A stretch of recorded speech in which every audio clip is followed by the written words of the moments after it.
Hello, everyone. Welcome to Reading Minds with Pathfinder Tech Science, where we will take you through a case study of applying natural language understanding alongside Bayesian machine learning to understand people's reactions and ideas surrounding the idea of a consumer-ready brain-machine interface device for everyday use.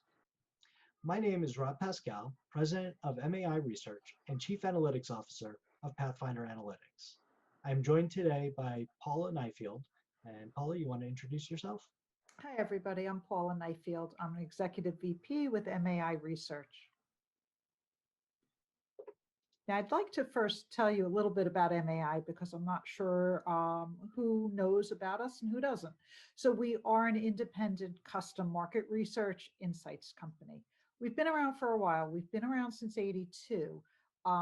Don't think that that means we're old-fashioned, we're tired. We're really not. Even when innovation wasn't a real thing, we were always innovative. It was always just in our DNA, trying to figure out what the best way is to do research and what does the data really tell us.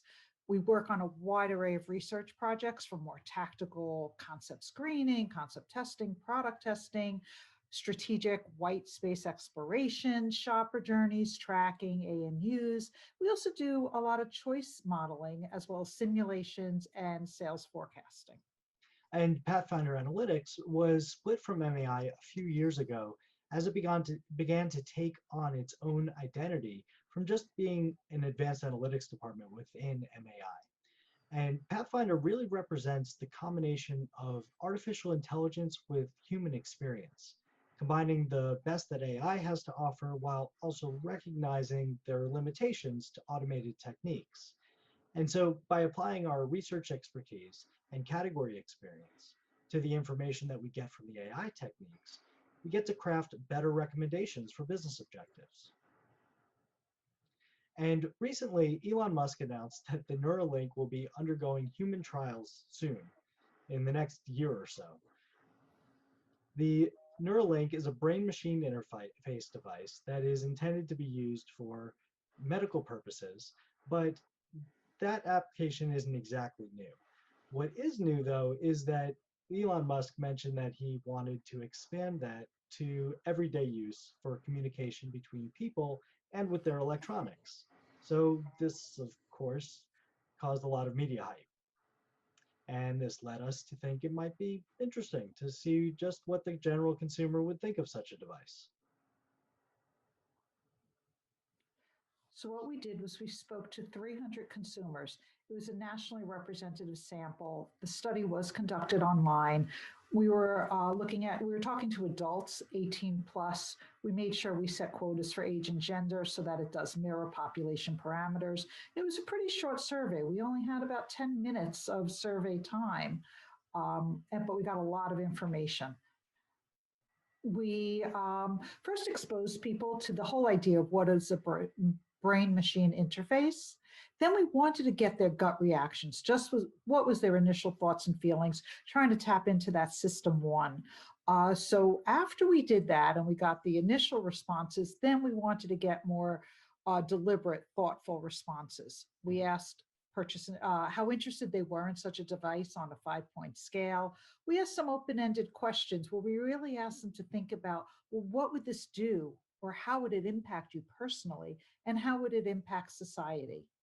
We then asked demographics and key profiling dimensions so we can round out and understand who these consumers are. Rob? And what you see here looks like a stylized word cloud, but this is what we call a concept cloud. Everything here that looks like a point of style is actually just a visual component of the quantitative analysis that is using the natural language understanding technique that we apply to the text data. And the size of a word represents the relative importance to the data set. It accounts for how often the term comes up as an exact match, in addition to conceptual matches based on the context in which they use those words. The distance between words is the result of a push-pull mechanic between every pair of words on the map, and based on how those terms were used in context. And the size of the and placement of the words is driven by the artificial intelligence component of the analysis behind the scenes. The human component plays a role in developing the themes, which are the colors that you see here. The themes represent the larger ideas or more broader ideas being expressed, and we label them with the white text that you see in the colored boxes. Although this is a great image of the ideas being expressed, we also supply interactive concept clouds with each of these static images. So this is the fun part. Every time you get an analysis from us on a text theme, you will get an interactive map. So it's an offline program. And what we can do is you see now it's the same map that Rob just showed you, but now it's interactive. And we can click on any specific word. Let's say we're going to click on lazy here, for instance, and the top associated verbatims come up. So it's really great because as you read through these words, the text, you really get to understand what lazy means. So you get context behind these words. And what's interesting is you can also see if words have different nuances or they're used in different ways.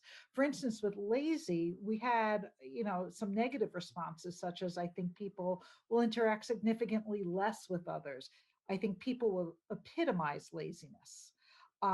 But we did get some other people that had some positive commentary, and I might become lazier, but it might save time. I could get things done so I could spend time with my family and friends. So there's a lot behind that whole word of lazy and all these other words. The more you can see behind the words on the map and read the text, the better your understanding of what the ideas are here. Now, there's another thing that we can do. As you can see, Rob clicked on lazy and the map actually changed color. So originally those three different theme colors. Now it's a map that will show us the associations of each of the other words and phrases on the map to the word that we clicked. So for instance, we highlighted lazy.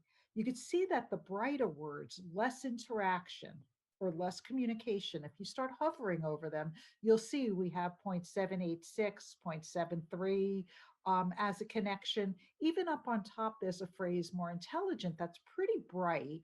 And even though it's not right next to lazy, it's still got a strong connection to it with a correlation of 0.727.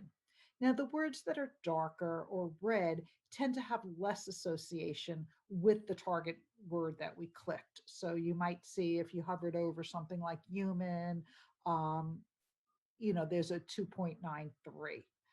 So that gives you some understanding again of what's connected to these words. How are people using these words? And what's also interesting is that this is a great tool for developing communication. Agencies really like it because they continuously go back to the map and really see how people are speaking about different themes. So, one of our clients once said it's like a focus group frozen in time. They can go back to the map and keep saying, oh, how did people talk about this or that word? So, it really lives on beyond just our initial study with the client.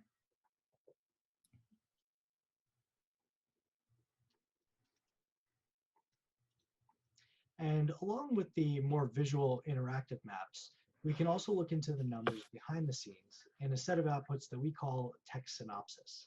And so here you see frequency and prevalence. Frequency is shown by the total matches, which is the number of people mentioning a particular term exactly or conceptually. Prevalence compares that value to what we should expect from the typical usage in the language. And so the more prevalent a term is, the more it is defining the map or setting it apart from the typical conversation in that language. Here we see that communicate and more efficient are very prevalent, meaning that they are terms we should look into in more depth using the interactive map, so we can understand how they are being used in context. And although easier and thoughts are not as prevalent because they are more commonly used, they are mentioned quite frequently, so they're worth looking into as well. And you'll also notice that the data points are color coded based on which theme they are most strongly associated with. One other component of the text synopsis is sentiment, and we handle sentiment is a little bit differently than you may have seen elsewhere. Many other techniques will code the sentiment of an entire comment based on how positive or negative it is. Or they will use predefined degrees of emotion for each word. And the way we approach it is to look at how these individual words are used in context. So we're using the context to actually dissect the comments and determine whether a term is used on net positively, negatively, neutrally, or if they're more polarizing. And so on this chart, you see that the sentiment score on the x-axis is plus 100% indicates always positive usage, negative 100% indicates always negative usage, 0% could be always neutral, or it could be very polarizing if it is used equally positively and negatively. And so here we see that communicate and thoughts are very polarizing, which is potentially problematic because this device is meant to communicate using your thoughts. So looking into the original usage and the context of how people use these terms in the interactive map is going to be critical to get the messaging right, and avoiding negative pitfalls, touting the positive benefits, and making sure just in general that you're hitting on all the right points. Now, because this is quantitative data again, um, we can create these correspondence maps. Now, they're color coded, as Rob said. So there's a couple of benefits to that. Is one, just overall, you could just take a quick look and you could see, is there a particular theme dominating any of these quadrants where we're showing where how people are talking about things, but it also helps you go back to the map and know where to look on the map. Now, we looked at this by generation. It could have been any other type of cohort we wanted to look at, but we thought this would be interesting by age. And what you could see here is that it really pulls apart how different targets or segments are talking about, in this case, the BMI. So the Gen Z, you can see that they're all talking about social communication and increased efficiency. When you go to the Gen X, it's all about communication, whether it's personal, social, that's what they're honing in on. The boomers, it's almost all personal communication. And then they have some laziness popping in there. The millennials, interesting, almost all of their words and phrases that are associated with them are closest to increased efficiency. They're in that segment. So they are almost exclusively talking about efficiency. Snap's another great tool for targeting. Let's say you knew what message you wanted to go out with. If you wanted to go out with an efficiency message, rather, um, you could see here that the millennials are the ones who would probably be most receptive to that kind of message. Another way you could use it is say, you know what target you want to go after. Now, what are they talking about? So you could see what appeals to them and what are some of the barriers they may be talking about. So what now? We know what people say. We know how they say it, whether it was positive, negative, polarizing, but we still don't know what will drive the business and where marketing should focus their efforts. So what we decided to do was to try and find out what was driving interest in the concept. We used that 5-point purchase intent or interest scale that we asked in the questionnaire. And one thing that we didn't mention to you yet is that interest in the concept was really polarizing. We had a lot of people positive about the concept, but we had an equal number negative about the concept. And we had a really sizable middle box group of consumers too who just didn't know. So we really expected the drivers to be pretty diverse. And that's not exactly what we found. So before we get into exactly what we saw for the drivers, let me first take you through what you're seeing here. This is the Bayesian network that we constructed using a machine learning technique on the quantitative text science data. Each of the wider nodes that you see here is a specific word or phrase from the concept cloud. The single circular node with the bullseye is the closed-ended interest measure. The arcs that are connecting each of the measures here represent a probabilistic connection. It's not necessarily linear or even fitting a particular equation. They represent a level of inference you can make based on knowing one of the measures. Blue lines represent a generally positive connection, while the red lines indicate generally an inverse direction. Each of these connectors has a weight associated with it behind the scenes too. And you may also notice that the nodes here are color-coded differently than the concept cloud themes. Here, the color coding shows us the clusters of measures that have very strong patterns of inferences, such that you can think about them more as ideas in many cases. In this cluster, for example, you can see a mix of positive and inverse relationships that cluster together because they form a type pattern. Here, this looks to be about using such a device for interacting, emails, and more general typing, possibly preventing some of the chaos that people feel with having so many to respond to. The more general term of tasks is inversely connected, which could be another term worth looking into in more detail on the interactive concept cloud.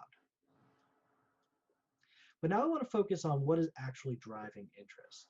We see only a single inverse connection to the interest measure. And when we look at the importance in driving interest, we're caught a little bit by surprise here.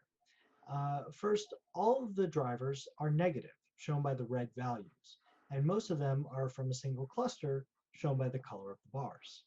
And this led us to believe that a segmentation was needed in this case to get to more precise drivers. Most times segmentation is used to redefine how to approach the market, but sometimes segmentation can be useful in getting a deeper understanding of different types of people, and then you can blend them back together for marketing purposes. When dealing with language, segmentation is very useful because people use different words to describe the same ideas. And this comes across in the concept clouds, but when applying quantitative techniques to the tech science data, including just a few terms from a theme may not be fully capturing everyone.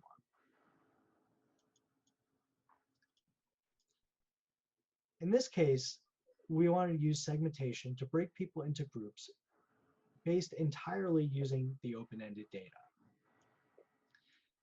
This first segment represents 12% of the population. Here we see that they are negative to the concept, and that laziness is a common aspect of that negativity. You'll notice that in parentheses, next to each term is Q34 or Q2. Q3 and 4 were the more deliberate questions, more of a system 2 type of response. When we see the terms from this question series, their interest is being driven primarily by them thinking about how the product could be used across a few probing questions. Q2 is the gut reaction question, more of a system 1 type of response.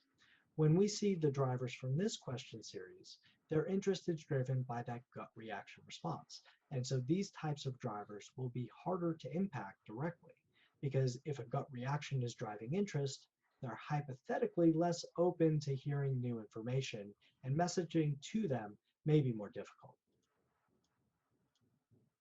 When we look across segments 2 and 3, we see that laziness also appears here, but in different forms. Segment 2 sees this device as a chance to become lazy in a positive sense. Their gut reaction of advanced being such a strong driver tells us that it should be fairly easy to win over this group. Segment 3, on the other hand, has a Q2 driver of lazy in the negative direction. However, they also have a strong positive driver of innovative from Q2, so they are a more difficult group to pin down. Segment 4 was really interesting. They are very negative, and everything is based in their Q2 responses, but we found that this group tended to be tech early adopters. Our hypothesis here is that this group knows tech very well, and they know that new tech is notoriously problematic. This doesn't deter them normally, but they do not want a new tech connected directly to their brains. So in this case, for this product, tech early adopters are not necessarily the best target for the initial launch. Though we won't go through each of these last segments in detail, they all tended to be driven more by their Q3-4 answers. One segment in particular is segment 7 that I do want to go through because this segment is singularly focused on the convenience aspect of a device. And they tended to be more affluent as well. So this tells us they have the disposable income for such a device and are likely reachable with a singular message. The convenience message could even be expanded to be combined with the become lazy aspects of segment 2, along the lines of allowing you to complete tasks more conveniently and quickly, that you now have more time on your hands to get back to what you wish you could be doing or maybe not doing. So, what this is telling us is overall unstructured data provides a wealth of information. With our text science, it quantifies what people are saying. How are they saying it? You can learn what you don't know to ask yet when you're working in areas that are really innovative or it's areas that you haven't really worked in yet. It's a great resource for developing messaging and understanding targeting, who to target, what to say to them. You can also identify dimensions that you should be using for future research. And then the driver pathways really provides that missing link. When you can put closed ends and open ends together into this driver pathways, it gives you great insights into what's going to drive a behavior that you want to drive. Also, the source of the information is very valuable too. We had seen from different targets getting having motivators from Q2, which was the gut response, system one type of response, versus if it's coming from the Q3, 4, which is a much more deliberate thought. Just knowing that gives you a lot of information as well. And when we apply segmenting to the tech science, it gives you even more precise drivers for your messaging. So if the Neuralink is part of our future, it will be quite interesting. So we'd love if you have any questions, would like to reach out to us in any way. We'd happy to answer anything that you are interested in asking us about. Thank you. Thank you, everyone.